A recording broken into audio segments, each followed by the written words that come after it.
Gênesis capítulo 22, a partir do versículo 9. Esse é um texto muito conhecido, você conhece a história. Abraão sobe com o seu filho Isaque para sacrificá-lo em cima do monte. A Bíblia fala que ele faz aquele menino carregar os feixes de lenha. Ele está com um cutelo, que era uma espécie de uma machadinha, usada literalmente para partir no meio o sacrifício. E esse texto aqui fala de quando eles chegaram nesse lugar de sacrifício. Então a palavra do Senhor diz assim, Gênesis capítulo 22, a partir do versículo 9. Quando chegaram ao lugar que Deus lhe havia indicado, Abraão construiu um altar e sobre ele arrumou a lenha. Arrumou seu filho Isaque e colocou sobre o altar em cima da lenha. Então estendeu a mão e pegou a faca ou o cutelo para sacrificar o seu filho. Mas o anjo do Senhor os chamou do céu: Abraão, Abraão. Eis-me aqui, respondeu ele. Não toque no rapaz, disse o anjo. Não lhe faça nada. Agora sei que você teme a Deus, porque não negou o seu filho, seu único filho. Queridos, a gente ama essa história. Por quê? Porque essa história ela provoca a nossa fé. Ela fala de um homem que andou em fé, que entregou o seu maior bem, o seu único filho para Deus. E a gente ama a forma que Deus interveio de forma sobrenatural, como Deus vem e ele para Abraão. A continuidade da história é linda, porque a Bíblia fala que depois disso, depois que o anjo manda Abraão parar, ele encontra um cordeiro preso pelos chifres. E ele fala, Deus proveu para si o cordeiro. E aquele sacrifício do cordeiro prefigura o sacrifício de Jesus. Jesus vai falar lá que Abraão viu o dia do Senhor, está falando disso. Então é uma história maravilhosa, isso mexe com o nosso coração a fé de Abraão, mexe com o nosso coração que Isaque não precisou ser morto, mexe com o nosso coração que Deus fez um anjo bradar do céu parando Abraão. Mas eu gostaria de fazer uma pergunta para você. E se Abraão tivesse subido para sacrificar seu filho naquele lugar e Deus não tivesse feito nada? E se mesmo diante da fé e do clamor de Abraão, Deus tivesse dito não? Você acha que isso seria possível? Você acha que isso seria possível? Eu digo para você que eu acho que seria possível sim. Sabe por quê? Porque Deus disse não para o maior clamor de Jesus na terra. E o nome dessa mensagem é Quando Deus diz não. E eu quero que você abra comigo no Evangelho de Marcos, capítulo 14.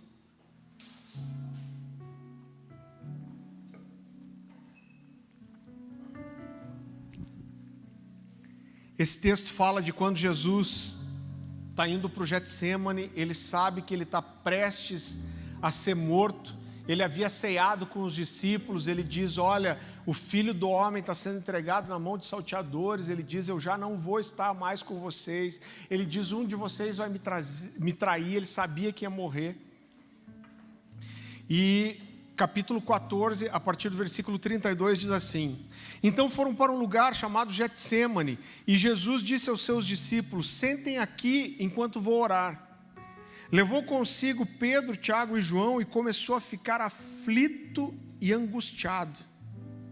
E lhes disse, a minha alma está profundamente triste, numa tristeza mortal, fiquem aqui e vigiem. Indo um pouco mais adiante, prostrou-se e orava para que, se possível, fosse afastada dele aquela hora e dizia, Abba, Pai, tudo te é possível, afasta de mim esse cálice, contanto não seja feito o que eu quero, e sim o que tu queres. Então voltou aos seus discípulos e os encontrou dormindo. Simão, disse ele a Pedro, você está dormindo? Não pode vigiar nem uma hora? Vigiem e orem, para que não caiam em tentação. O espírito está pronto, mas a carne é fraca. Mais uma vez ele afastou e orou, repetindo as mesmas palavras. Quando voltou de novo, os encontrou dormindo, porque os seus olhos estavam pesados. Eles não sabiam o que lhe dizer. Voltando pela terceira vez, ele lhes disse, vocês ainda dormem e descansam? Basta, chegou a hora, eis que o Filho do Homem está sendo entregue nas mãos de pecadores, levantem-se e vamos, aí vem aquele que me trai. Agora, querido, eu quero fazer uma pergunta para você. Você consegue imaginar a agonia de Jesus? Você sabe que esse texto mexe com o meu coração, porque a gente não está falando de um homem qualquer, a gente está falando de Jesus, a gente está falando de alguém que tinha revelação de quem ele era, sabia filho de quem ele era. E Jesus chega para os seus discípulos e diz: olha, a minha alma está profundamente triste, numa tristeza mortal. Você consegue imaginar o nível de agonia de Jesus? Lucas capítulo 22, versículo 44, diz que o suor de Jesus se tornou como gotas de sangue. Eu não sei que tipo de desespero, de agonia você já passou. Eu tenho certeza que todo mundo aqui passou as suas aflições. Então todo mundo, eu tenho certeza que todo mundo aqui já passou por momentos difíceis na vida, momentos desesperadores talvez, de angústia, de agonia, mas eu duvido que qualquer um de vocês chegou a esse ponto de suar gotas de sangue.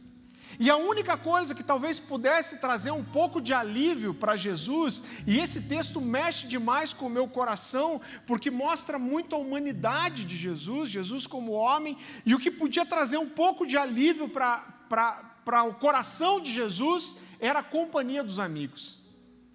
E eu acho muito interessante, porque quando você lê os evangelhos, e você vê que várias vezes quando Jesus queria orar, ele não queria ninguém junto. Então você vê ele subindo no monte para orar, você vê ele colocando os discípulos dentro de um barco e falando: olha, vão adiante de mim, porque eu vou me afastar para orar. Então várias vezes quando Jesus queria orar, ele se retirava, mas nessa noite, dessa vez, ele queria a companhia dos amigos.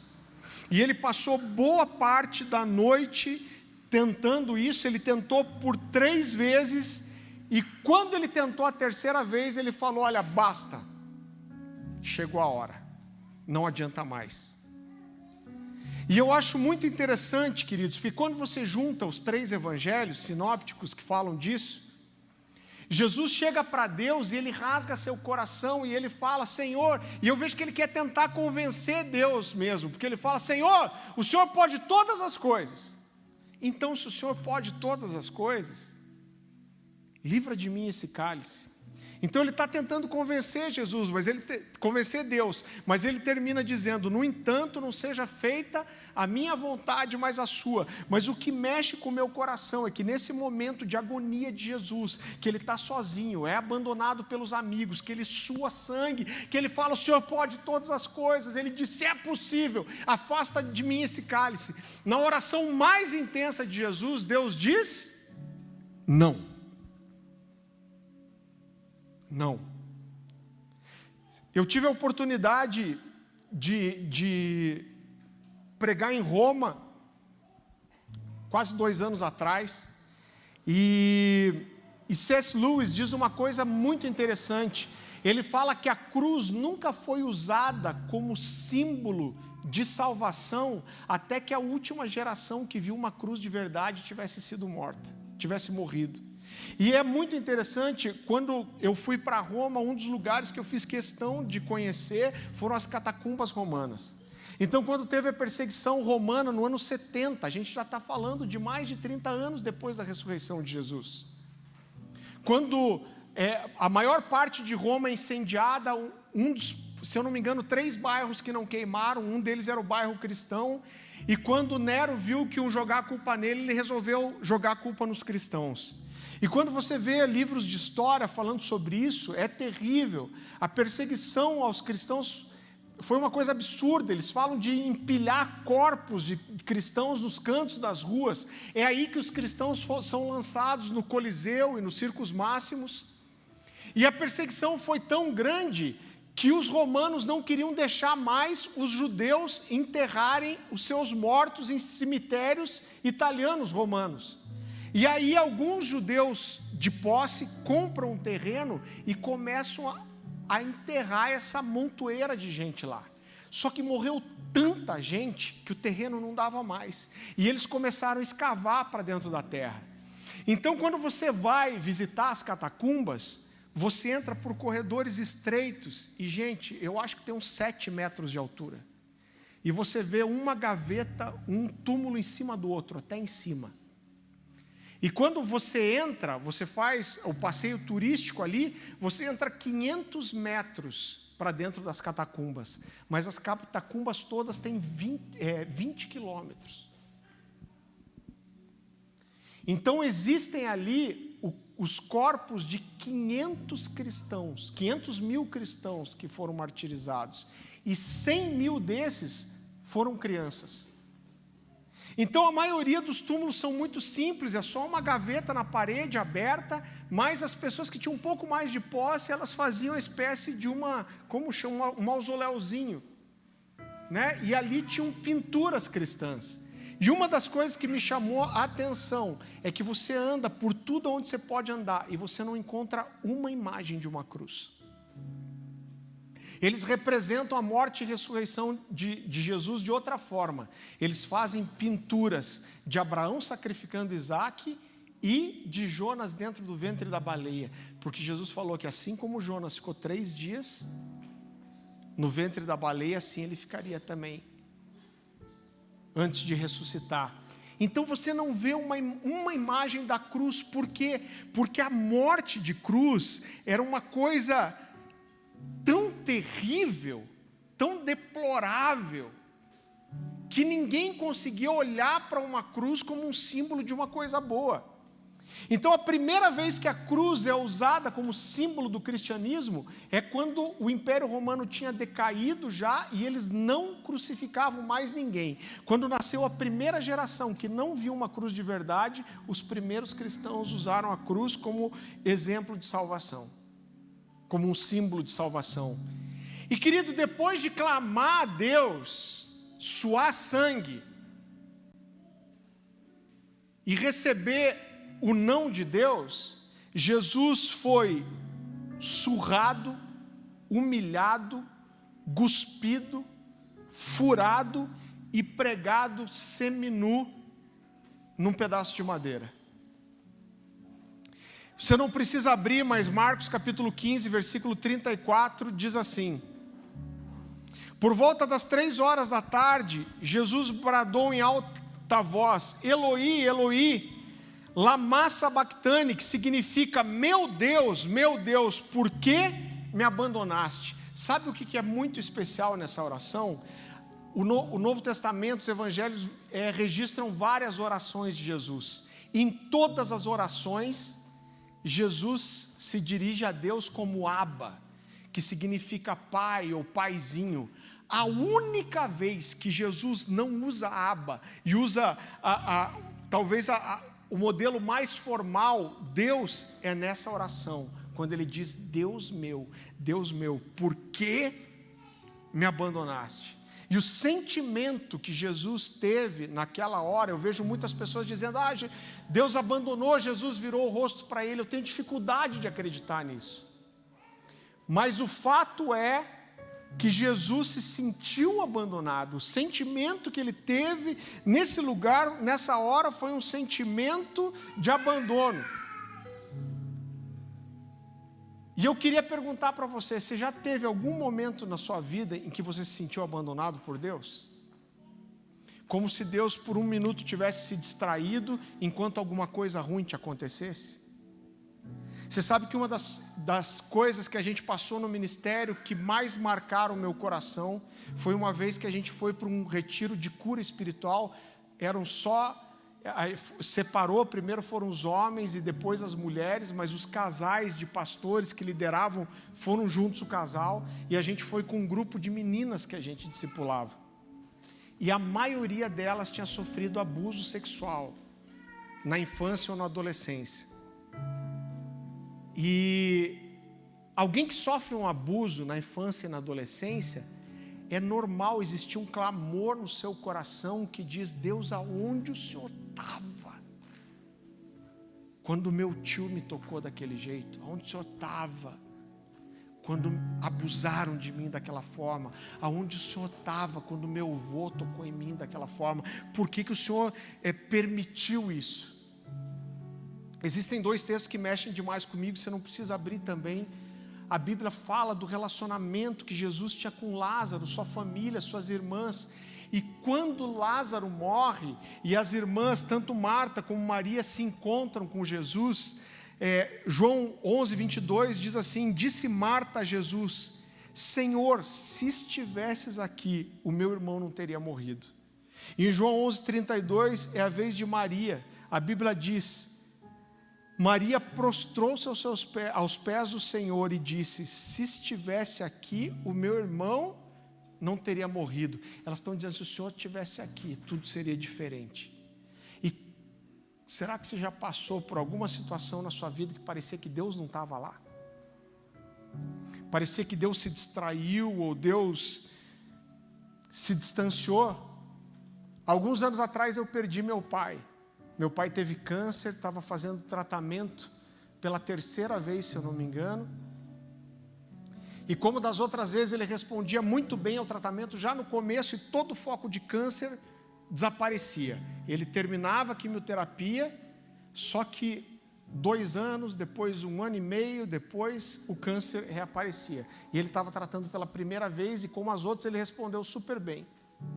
Mas um dia o médico falou para ele, olha, eu quero tentar uma outra medicação. Você está com a 3ª vez reincidente esse câncer, eu vou mudar a sua medicação.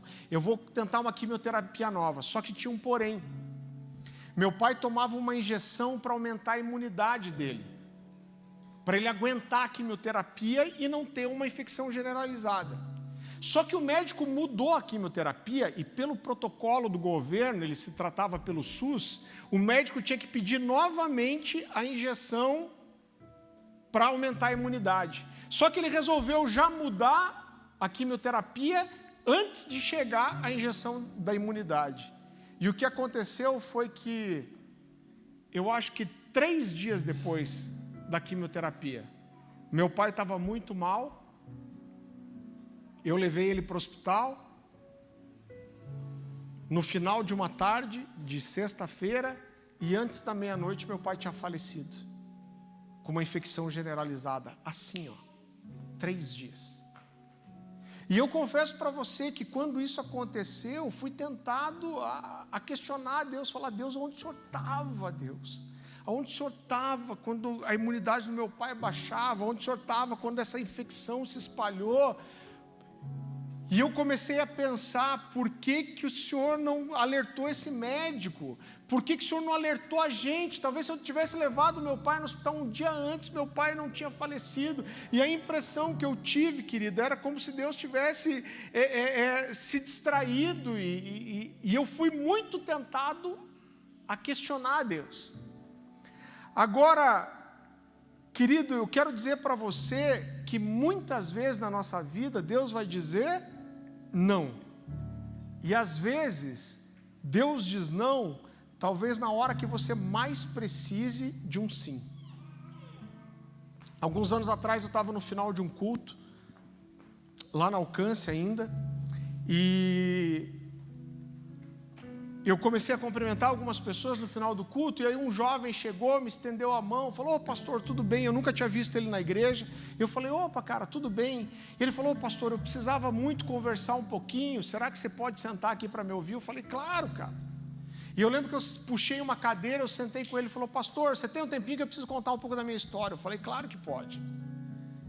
E ele falou: olha, pastor, eu cresci aqui na igreja menonita. Ele era ali da região do Boqueirão. E ele falou: pastor, eu cresci na igreja, mas quando a gente chegou na adolescência, ele falou, teve um caso de adultério entre os meus pais, minha mãe traiu meu pai, e isso foi um escândalo na igreja.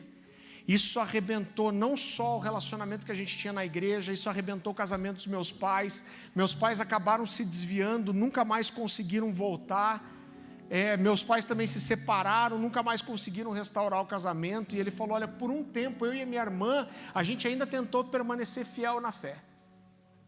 Ele falou: mas há 2 anos atrás minha mãe foi morar em Portugal e eu acabei indo morar com ela. E ele falou: pastor, aí lá, afastado da igreja, afastado dos amigos cristãos, afastado do meu pastor, ele falou, aí eu me perdi de vez.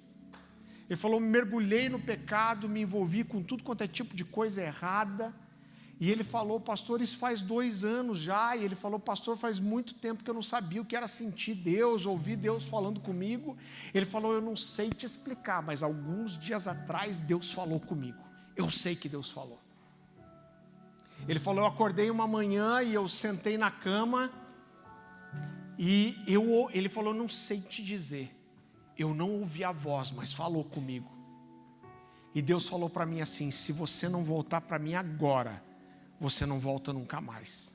Ele falou, pastor, aquilo foi tão forte que aquilo me deu um desespero, uma ansiedade. Eu fui correndo para minha mãe e falei, mãe, eu preciso ir embora para o Brasil. Ele me falou, eu sabia que se eu não voltasse para o Brasil, eu não ia conseguir voltar para Deus. E eu falei, mãe, eu preciso voltar agora. Mãe, eu não sei te explicar, eu tenho que ir embora. Ele falou, acho que minha mãe percebeu o meu desespero. E ela emprestou um dinheiro e comprou uma passagem. Eu acabei de desembarcar no Brasil. E ele falou, pastor, eu preciso voltar para Jesus. Você pode me ajudar? Eu falei, claro que eu posso te ajudar. Se todo mundo viesse tão fácil assim, né, irmão? E eu lembro que eu e a Dani, ele era um menino muito querido, carismático. Eu não tenho certeza se ele tinha 21, 23 anos. Mas eu e a Dani, a gente abraçou aquele menino, a gente começou a tratar ele confessou todos os seus pecados, passou por um período de santificação, a gente tirou todos os carrapichos dele, ele libertou a vida. Irmão, fizemos aquela limpa. E exatamente um ano depois disso, esse menino estava apaixonado por Deus. Eu brinco que ele passou a mesma coisa que eu. Eu, quando tive uma experiência de renovação com Deus aos 16 anos, todo dia eu ia numa igreja, e até na Universal, irmão. Até no culto de senhoras, ia montar o som para a senhorinha, para eu poder estar dentro da igreja. E esse cara era assim, todo dia ele queria estar num culto. E ele tão apaixonado, que eu tinha uma célula que acontecia na minha casa, sexta-feira, 11 horas da noite. E ele já ajudava a liderar uma célula na quinta-feira à noite, mas ele ajudava a liderar a célula na quinta e continuava indo na minha casa na sexta-feira à noite, fominha. E eu lembro que chegou uma sexta-feira, o interfone tocou, eu morava num condomínio com poucas casas lá no Xaxim, e ele estava tudo alegre aquele dia, ele veio, me deu um abraço, me deu um beijo no rosto, e a gente entrou para dentro da célula, e a gente estava ali umas 18 pessoas naquele dia mais ou menos, e já tinha passado o período do louvor, eu estava compartilhando a palavra, e eu lembro que a sala da minha casa era assim, eu estava sentado na escada falando, e era um L, então aqui era a sala de jantar e aqui a sala de TV, e as pessoas estavam sentadas espalhadas nos dois ambientes.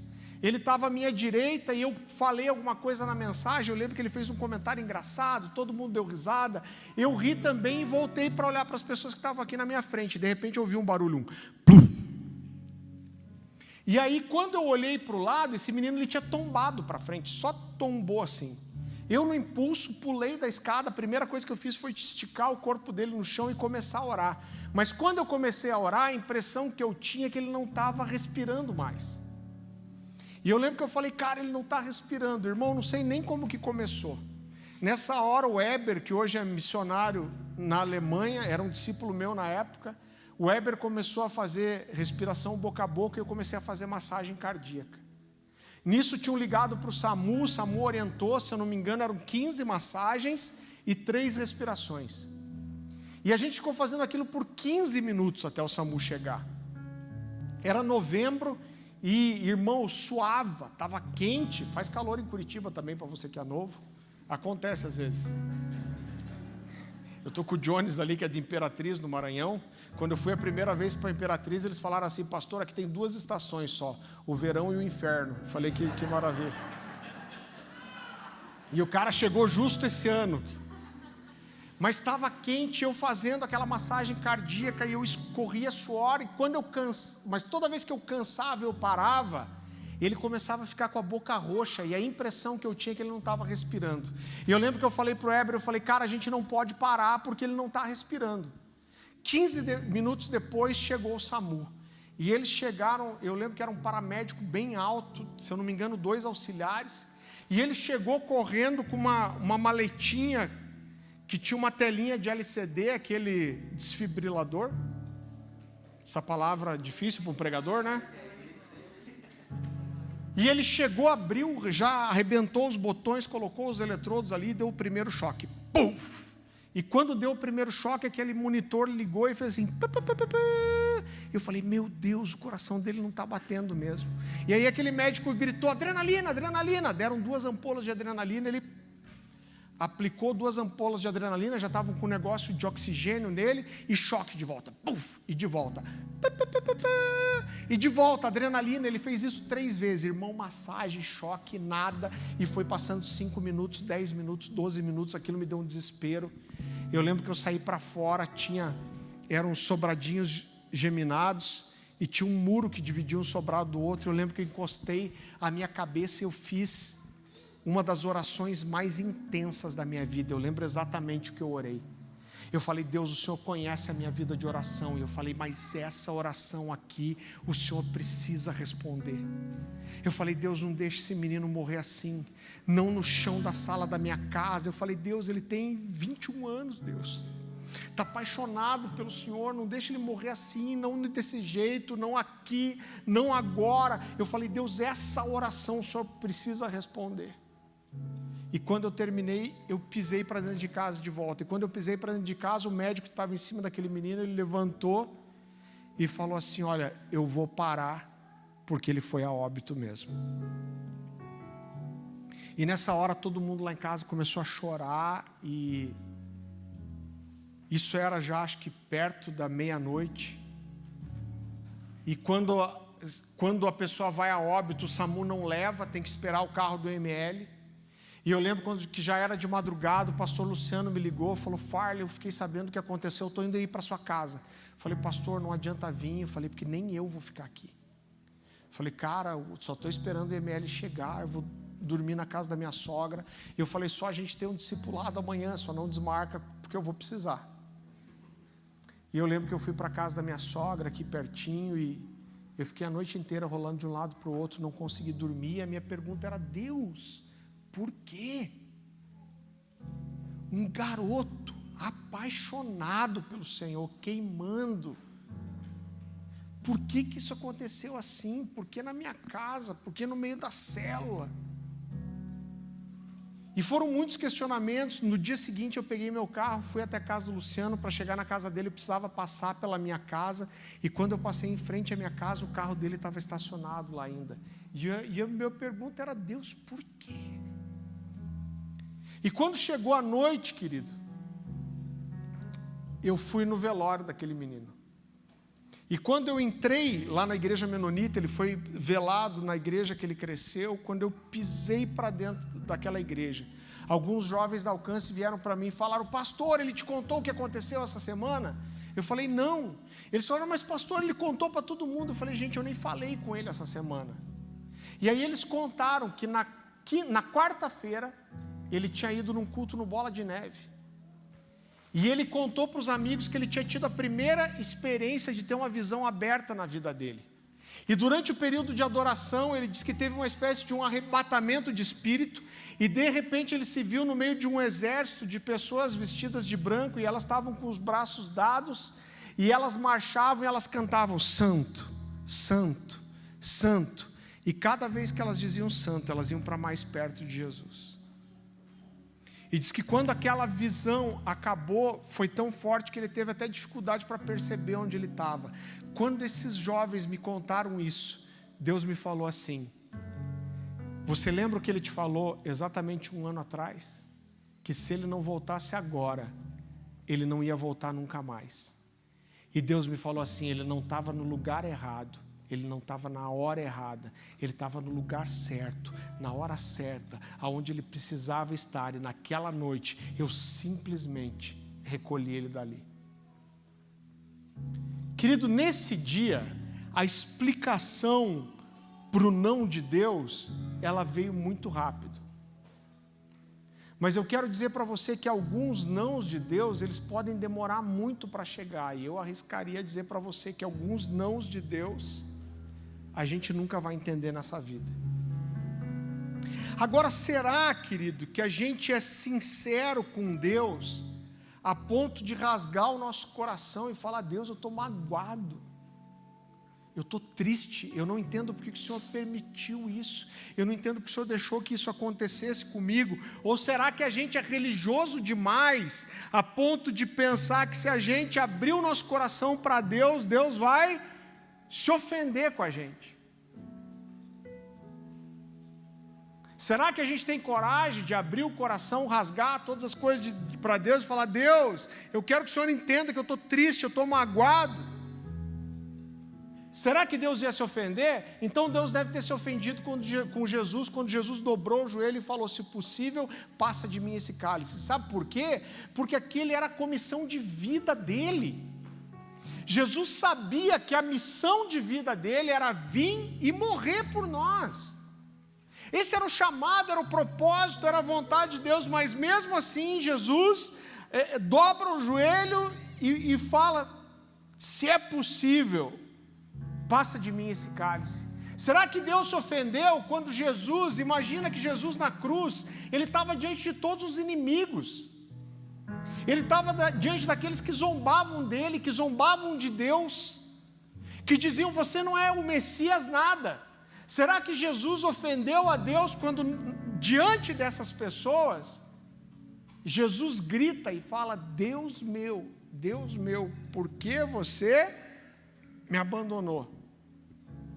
Agora, algumas vezes, querido, o sentimento que nós temos é de termos sido abandonados por Deus, esquecidos por Deus, o que Deus não estava nem aí para a gente.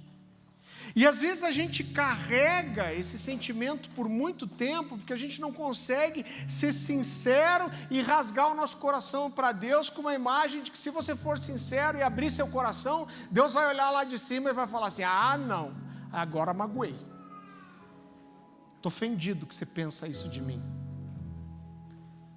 Sabe o que é mais interessante? Jó passa por toda aquela desgraça que ele passa, e ele questiona Deus, falando: Deus, por que, Deus? O que eu fiz de errado? E aí vem os amigos de Jó e falam assim: cara, não questiona Deus. Se você está passando por isso, sempre tem um miserável para falar, né? Ah, está passando por isso. Ah, é pecado. Aí os amigos de Jó falam: não fale contra Deus, e tentam defender Deus. Com certeza você pecou e você errou. Só que lá no fim, quando Deus manda Jó orar pelos amigos dele, eu acho muito interessante isso, porque os amigos só defenderam Deus, mas lá no final Deus chega e fala para Jó assim: ó, seus amigos não falam a verdade ao meu respeito como você fala. Então eu não consigo entender, querido, que a gente não possa ter uma transparência com Deus. Sabe por quê? Porque, em primeiro lugar, querido, Deus sabe tudo que está no teu coração. Se você está magoado, ofendido, ferido, chateado, você não fala para Deus, deixa eu te falar, Ele sabe do mesmo jeito. E a segunda coisa, guarde isso no seu coração: verdade, sinceridade, transparência fazem parte de qualquer relacionamento íntimo, irmão.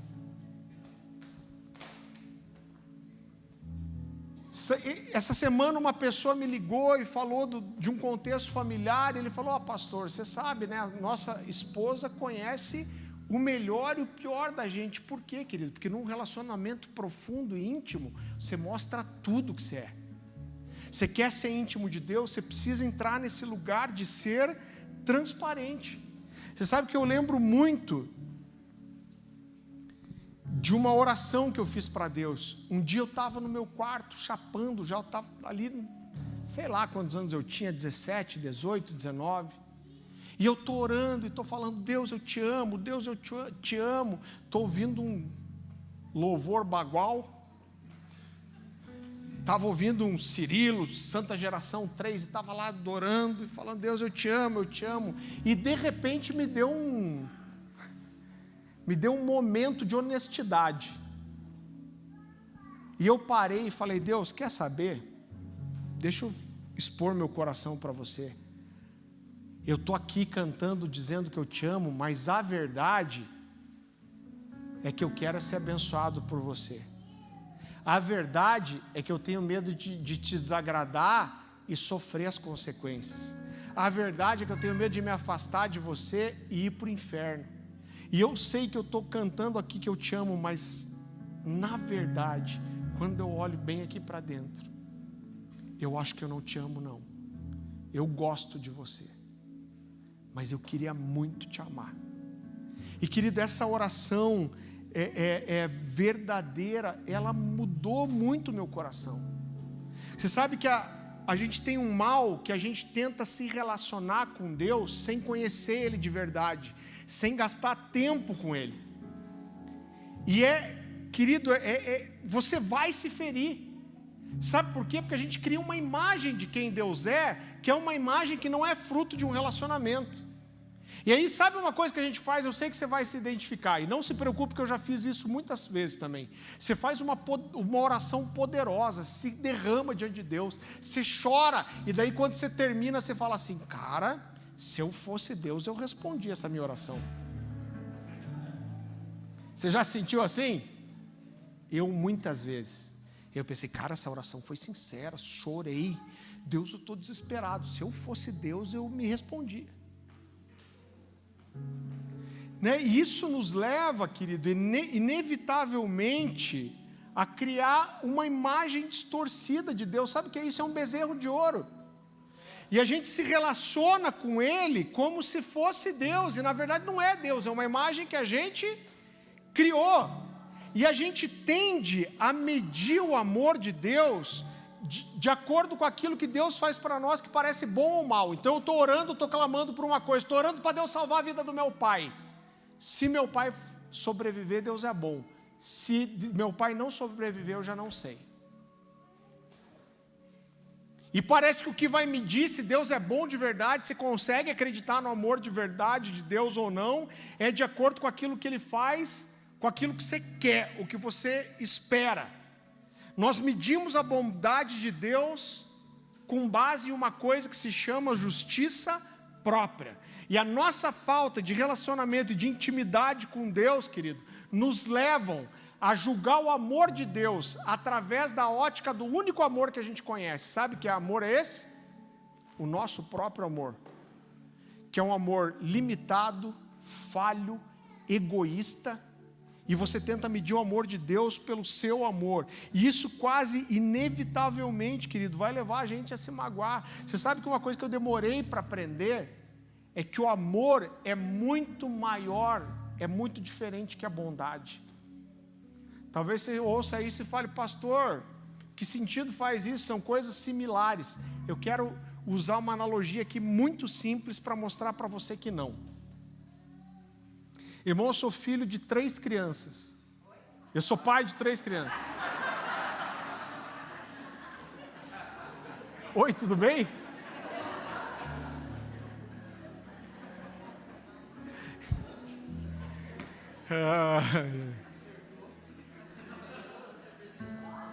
Olha o 6º dedo aí.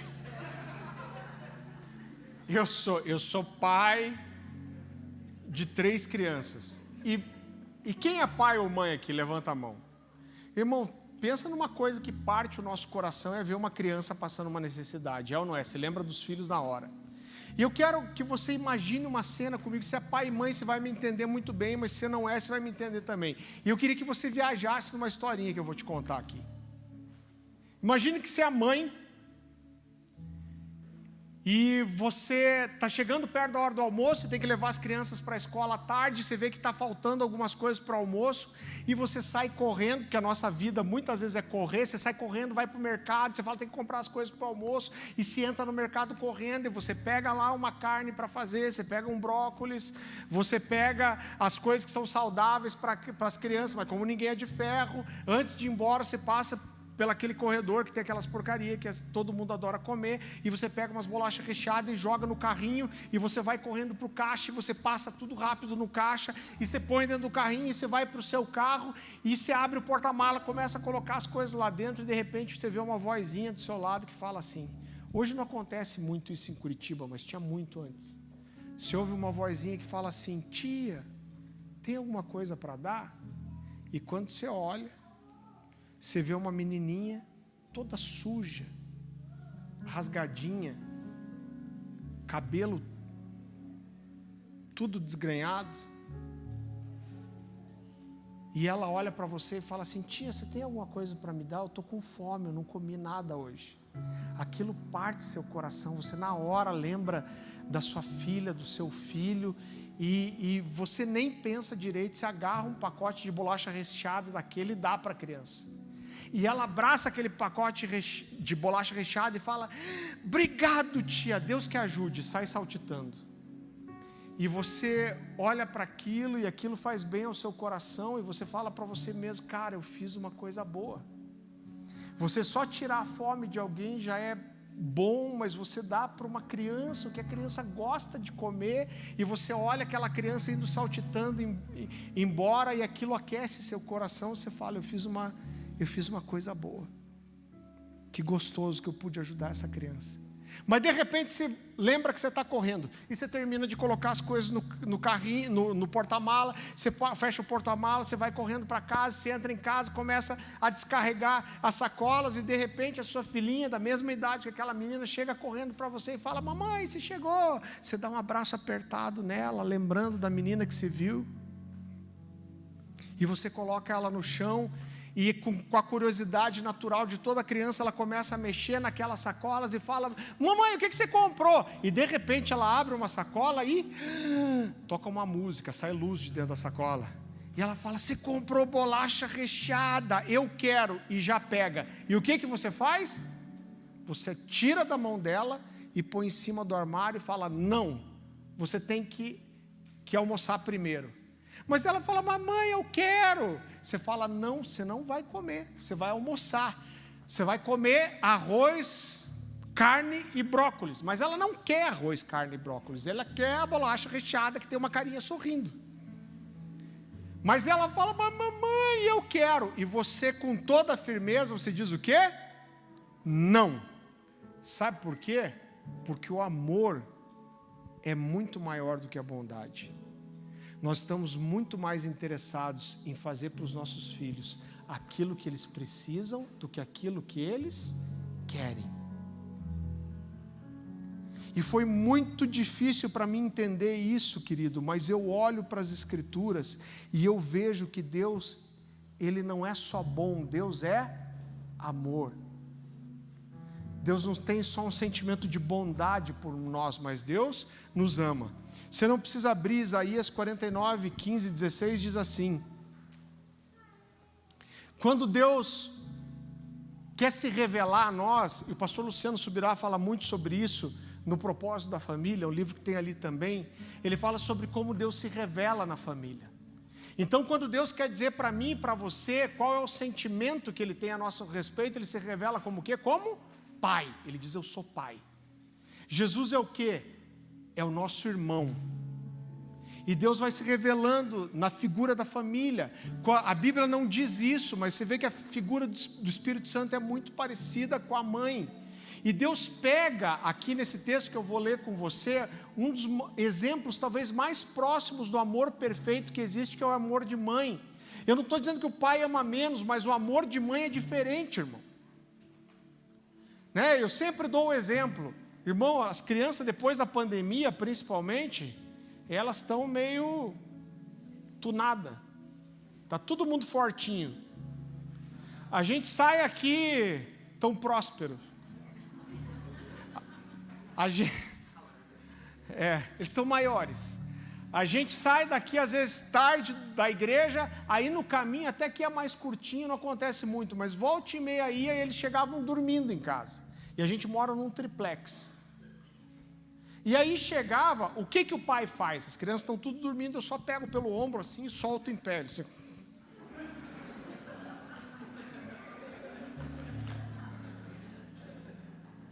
Você não fica com dó? Não, sou pai. Agora a mãe, com 1/4 da minha força, se deixar, ela pega um por um e carrega escada acima até a cama. Eu tenho que brigar para a Dani e falar: Dani, olha o piá, parece um terneiro. Se fosse ele te carregar, até entendia. Mas a mãe, se deixar, ela carrega o filho todos os lances de escada. Então, quando a Bíblia está falando esse texto aqui, Deus está usando o amor mais próximo de um amor perfeito. Isaías 49:15 diz assim: haverá mãe que possa esquecer o seu filho que ainda mama e não ter compaixão do filho que gerou? Embora ela possa esquecê-lo, eu não me esquecerei de você. Veja, eu gravei nas palmas da minha mão e os seus muros estão diante de mim. Deus está dizendo para mim e para você, é esse o tipo de amor que eu tenho para com você. Um dos caras que eu mais gosto de ler, C.S. Lewis, ele casou quase lá nos 60 anos, e ele casou com uma mulher que tinha um câncer, e ele orou, clamou, chorou, jejuou, e logo depois do casamento, eu acho que não foram 4 anos, ela faleceu. E esse cara, diante da dor, da perda, irmão, sonhou a vida inteira em casar, casou com quase 60 anos e casou com uma mulher que estava morrendo. Que explica isso? Mas esse cara, dentro desse contexto, ele escreveu o seguinte: Deus intenta dar-nos aquilo de que necessitamos, não aquilo que ora achamos que queremos. E uma vez mais, vemo-nos desconcertados diante da benevolência intolerável, diante do excesso e não da escassez de amor. Eu lembro que uma vez, nesses momentos de sinceridade, eu estava num período muito difícil, irmão. Tem hora que parece que tudo dá errado. Quem já passou por isso? Se não passou, provavelmente você vai passar. É uma profecia? Não. Mas é bem provável, irmão. São estações, Deus nos amadurece, nos faz crescer, nos prova. E eu estava num período desse, irmão, que parece que quando não tem mais nada para dar errado, você vê que estava só no começo ainda. Né? Igual eu vi um que chegou no fim do poço e descobriu que tinha porão.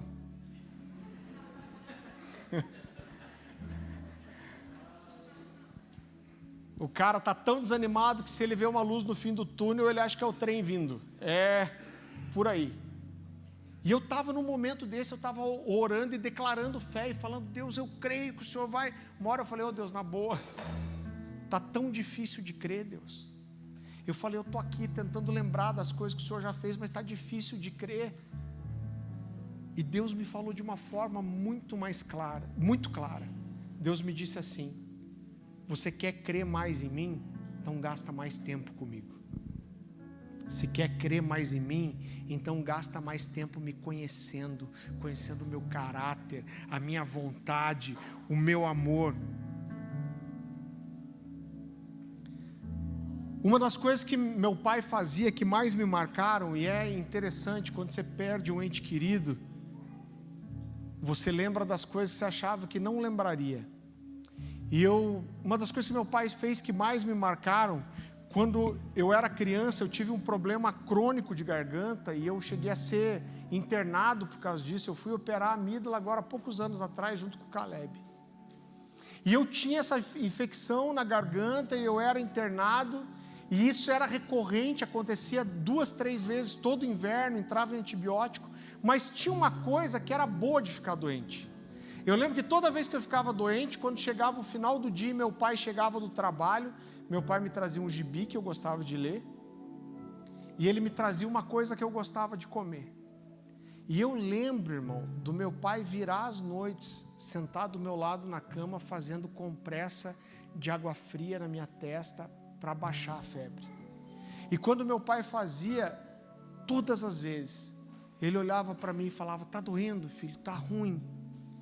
E ele olhava para mim e falava assim: se o pai pudesse, eu tirava tudo que está de ruim em você e colocava em mim. Se eu pudesse, eu tirava toda a dor, tudo que você está, eu colocava em mim. E querido, isso me marcou demais. E quando a Dani ficou grávida do Caleb, nosso primeiro filho, eu não contei isso para ninguém, meu pai tinha falecido fazia pouco tempo. E eu lembro que conforme a gravidez foi andando, uma coisa afligia meu coração e eu pensava, cara, será que quando o Caleb nascer, eu vou conseguir ter o mesmo sentimento? Será que eu vou conseguir sentar do lado da cama dele e quando ele ficar doente, falar, filho, se o pai pudesse, eu tirava tudo que está em você e colocava em mim, e eu tinha um desespero, será que eu vou conseguir fazer essa oração, falar isso para ele, ser sincero?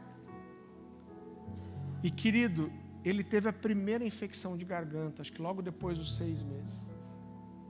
E eu lembro de eu sentado do lado do bercinho dele, orando e falando, Deus, se eu pudesse, eu tirava tudo que está dentro dele, de ruim, e colocava em mim.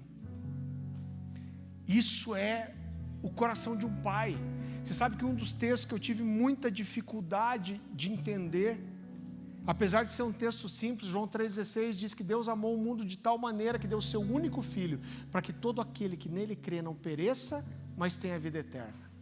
Eu peguei esse texto na Bíblia várias vezes e falei, Deus, espera aí, o Senhor está querendo provar o seu amor por mim, mas Deus, o Senhor diz, olha, eu quero provar meu amor por você, então eu te amei tanto que eu dei a vida dele ali, em favor de você. Eu falava, Deus, eu entendo o conceito de trindade, que os 3 são um, mas eu falava, por que o Senhor não deu a si mesmo, não deu sua própria vida, deu a vida do Filho?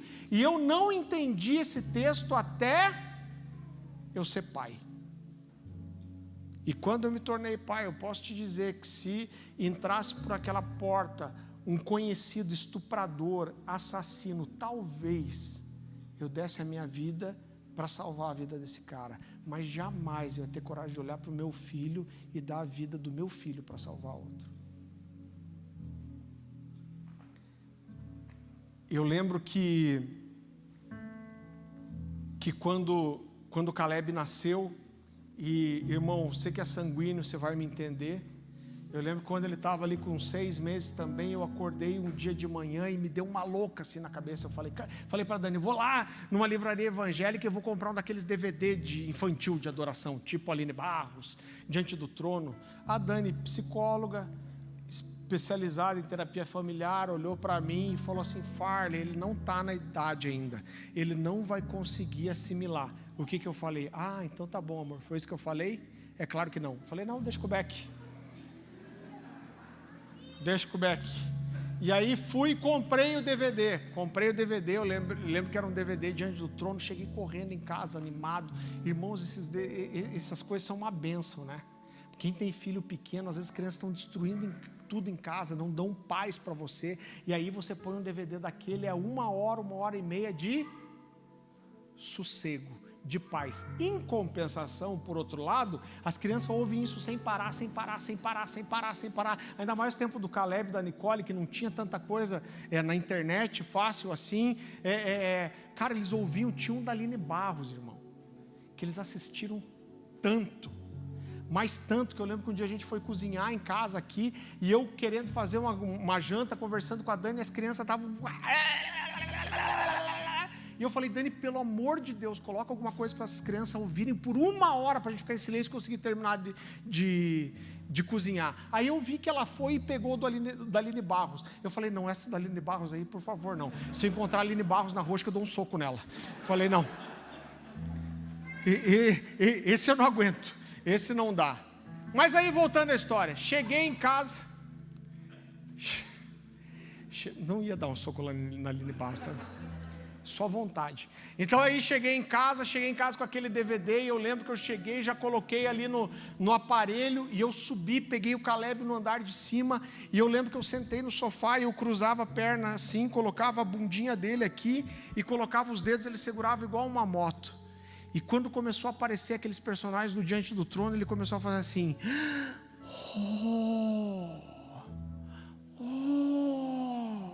irmão, eu comecei a olhar para ele, comecei a chorar. E o homem chora feio sempre. A gente não treina. E aí quando o homem chora, é feio. E bem nessa hora a Dani desce da escada. Eu estou com ele no colo e ele, e eu... E ela fala, você está chorando? Vontade de falar, não, estou suando pelos olhos. E eu falei, tô. E ela falou, por quê? Eu falei, não sei. Irmão, eu estava chorando de amor, irmão. Só olhar para ele, ver a emoção dele, ver o coração dele, isso me fazia chorar. Meu filho não precisava fazer nada, não precisava me provar coisa alguma, eu só amava ele porque ele é meu filho. Agora, sabe o que é o nosso problema? Às vezes a gente quer se relacionar com Deus não como um pai, mas como um avô. Me perdoem os avós que estão aqui, mas eu digo lá em casa que a função do avô é estragar o que o pai ensina. Né? Porque o que você é rígido, você ensina, o avô ele não está nem aí, ele quer deixar o pau fechar. Ai, que bonito o desenho que fez na parede, né? A chave de fenda no carro, fez uma faixa, né? O avô tudo, por quê? Porque o avô não está preocupado, querido, em educar. O avô já educou o seu próprio filho, os netos eles querem curtir. A responsabilidade de educar e preparar para a vida não é do avô, é do pai. Mas às vezes a gente quer se relacionar com Deus como se ele fosse avô, mas ele não é avô, ele é pai. Agora, das muitas coisas que meus filhos me ensinaram, tem uma que é inesquecível. Irmão, eu não sei como que você é lá na sua casa. Eu sei que lá em casa, com lei da palmada, sem lei da palmada, a gente é bíblico e a vara come quando precisa, a havaiana. Quando é mais de leves, vai de crocs, que é só psicológico. E algumas vezes a gente corrigiu sim. E algumas vezes, irmão, a gente estava na igreja, isso acontecia muito. E aí eles começavam a ferver na igreja, ferver. A Dani me ensinou, nunca corrige ou dá o castigo de uma primeira vez. Ensina primeiro. E aí eu já estava assim louco, né? E aí eu falava, cara, não faz isso. Se você fizer isso de volta, quando a gente chegar em casa, você vai ser corrigido. E saía e fazia o quê? Testava a gente a fazer a coisa errada de volta. É claro, exatamente como eu fiz também. E aí eu chegava no ouvidinho dele e falava assim, quando você chegar em casa, você vai ser corrigido. Mano, virava um santo daí. Ele falava, não pai, não estou fazendo mais, pai. Daí cada 5 minutos vinha e falava, pai, você viu como eu estou comportado, pai? Viu como agora eu não estou fazendo? Falava, vi, muito bem, mas quando você chegasse em casa, você vai ser corrigido. Não pai, não. E aí a gente saía tarde da igreja e colocava o abençoado no carro. Para ajudar, a criatura dormia no caminho. E aí você olhava pelo retrovisor, dormindinho na cadeirinha, daí parecia um anjo, né? Só faltava aparecer uma auréola na cabeça. E várias vezes eu fui tentado a pensar, falar, cara, como que eu vou acordar esse anjinho em casa para apanhar?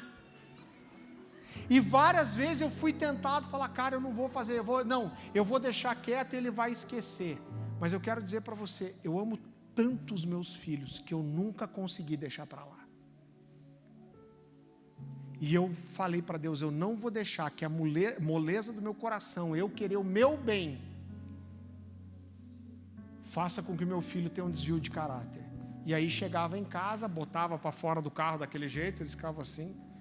E eu falava, filho, lembra que você vai ser corrigido? Mas acordava na hora, irmão, parecia já ia com a mão aqui, né? Não, pai, não. Fala, sobe. Não, pai, mas eu parei. Eu falava, olha aqui pro pai, o pai ama você, eu detesto te corrigir. É horrível para mim ter que corrigir você. Eu não queria ter que te corrigir nunca mais. Mas eu te amo e você precisa entender que a correção faz parte. Quando você faz coisa errada, tem consequência. Aí eu falava, vira aí, abaixa a calça. Não, pai. Aí abaixava a calça, abria aquele pãozinho d'água, branquinho ainda. Aí eu pegava uma havaiana, mas meu irmão, dava bem dada que ficava o símbolo havaiana na bunda, cor-de-rosa. Mas sabe o que é mais especial? Todos os 3 fizeram a mesma coisa. Depois que eles recebiam a correção, sabe o que eles faziam? Eles viravam para mim e me abraçavam chorando. Então, apesar de doer, apesar de tentar fugir, apesar de tentar resistir, e apesar de sofrer a correção, eles recebiam consolo no meu colo. Então os três me abraçavam e choravam. E aí eu podia dizer: eu amo você.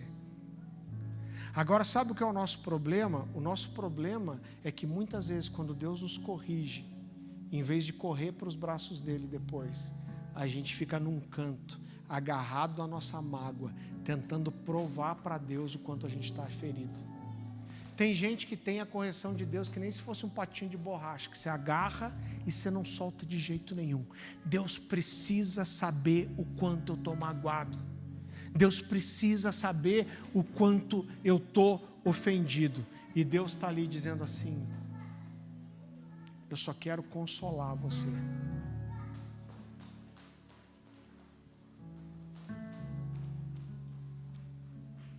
Eu creio, queridos, que nós temos um ambiente de revelação e de restauração da paternidade de Deus.